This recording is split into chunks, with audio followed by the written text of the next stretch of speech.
Bismillahirrahmanirrahim. Assalamualaikum warahmatullahi wabarakatuh. Perkenalkan, nama saya Ita Rustiani dari Pendidikan Matematika A 2018 Universitas Negeri Yogyakarta.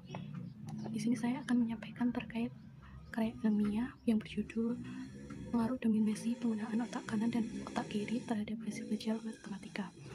Matematika adalah bahasa simbol, ilmu deduktif yang tidak menerima pembuktian secara induktif.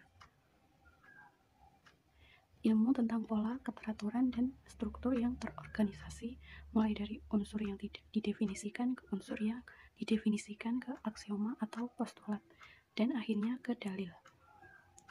Kita ketahui bahwa matematika merupakan ilmu yang digunakan untuk menyelesaikan permasalahan yang ada dalam kehidupan sehari-hari.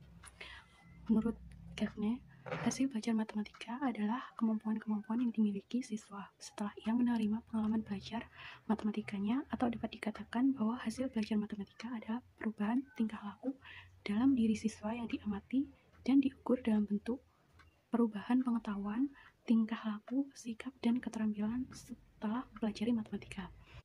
Ada dua faktor yang mempengaruhi hasil belajar siswa, yaitu faktor internal dan faktor eksternal. Faktor internal meliputi faktor fisiologis, yaitu kondisi jasmani dan keadaan fungsi fisiologis. Kemudian yang kedua, faktor eksternal, yaitu faktor dari luar diri siswa yang ikut mempengaruhi belajar siswa, antara lain berasal dari orang tua, sekolah, dan masyarakat.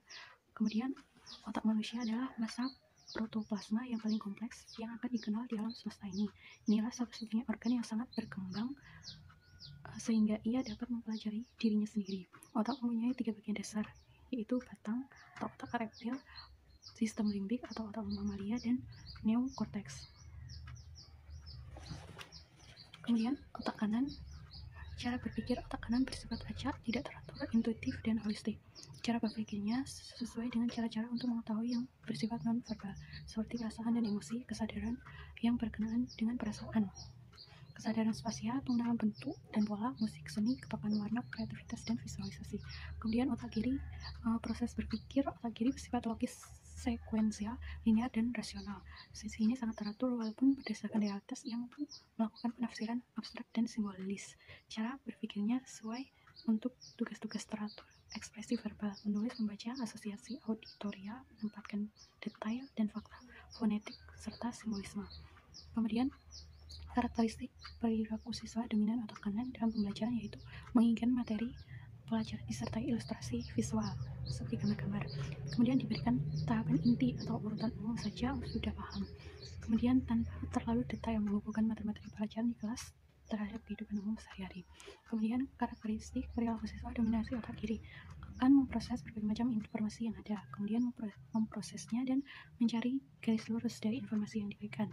Dengan kata lain, anak dengan dominasi otak kiri akan mengumpulkan berbagai macam informasi dan data yang ada, kemudian menyatukan berbagai informasi dan data tersebut, baru kemudian mengurutkannya berdasarkan logika dan juga fakta yang ada.